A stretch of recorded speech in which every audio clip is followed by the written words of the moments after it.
Hi everyone, in this video we're going to be looking at how we calculate a percentage of any given amount using a calculator. So the method that we're going to use is the multiplier, and the multiplier is the decimal equivalent of the percentage that we are trying to find.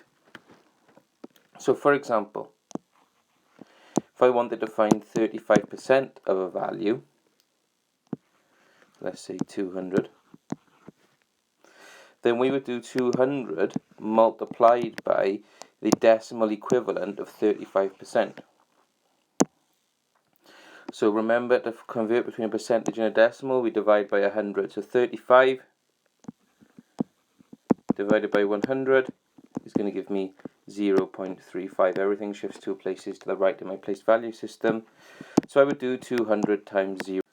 So key points to pick up on there: when we calculate the multiplier, we convert the percentage into a decimal, which is divided by 100, and then we would multiply by that percentage when we calculate the percentage of amounts.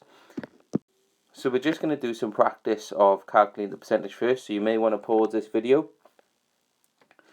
and work out the multipliers yourself, and then I'm going to go through it. Okay, so 34%, well, we would multiply by 0.34, 34 divided by 100. 21% we would multiply by 0.21. 6% we would multiply by 0.06. Remember, we're dividing by 100. Now, people often make errors here, and I'm going to do this in red. The most common wrong answer that people would do there is multiply by 0.6. Well, to go from 6 to 0.6, we've only divided by 10. We haven't divided by 100. Therefore, 6% is 0.06.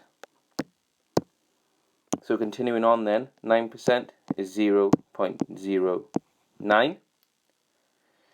Now 3.4%, we follow the exact same method. We divide it by 100, which is going to give me 0.034. Everything shifted 2 places to the right, in the place value system, 0.034.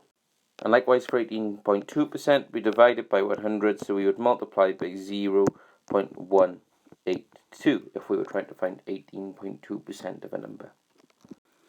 So let's look at how this is applied then. So we want to find 56% of $8,200. So 56% as a decimal is going to be 0.56. Remember that our word of in maths means times. So we would do 8,200 times 0.56. Now remember, we've got a calculator. So when you put this into your calculator, you should get, and our answer needs to be in dollars, $4,592. So I've literally inputted this into my calculator and got this sum. So that's all using the multiplier is, convert it to a decimal, and then we multiply. Okay, so we're just going to go through a couple of examples now. So 7% as a decimal, well, 7% as a decimal is 0.07. So I'm going to do 0.07 times by 340, or 340 times by 0.07. Remember, with multiplication, it's a commutative symbol in math, so it doesn't matter what order you do the multiplication in. And this time you get 23.8. Okay, so 3.5% of 140, well, 3.5% as a decimal is going to be 0.035. So I'm going to do 33.5% of 140, so 140 multiplied by 0.035, which in my calculator is going to give me 4.9, and I remember my unit from the question, which is 4.9 grams. Okay, 18.2% of 25,000, so 18.2% is equal to 0.182. So I'm going to do 25,000 times 0.182, and that is going to leave me with, and I need to remember my answer is in pounds, £4,550. On to our final question then. So looking at a slightly, potentially more difficult question, but we just need to be able to read through the question and find out what they're asking us. So Oliver's salary is £18,000 and he's due to get an increase of 4%. How much will the increase be? So what this question is asking us for is asking us for 4% of £18,000.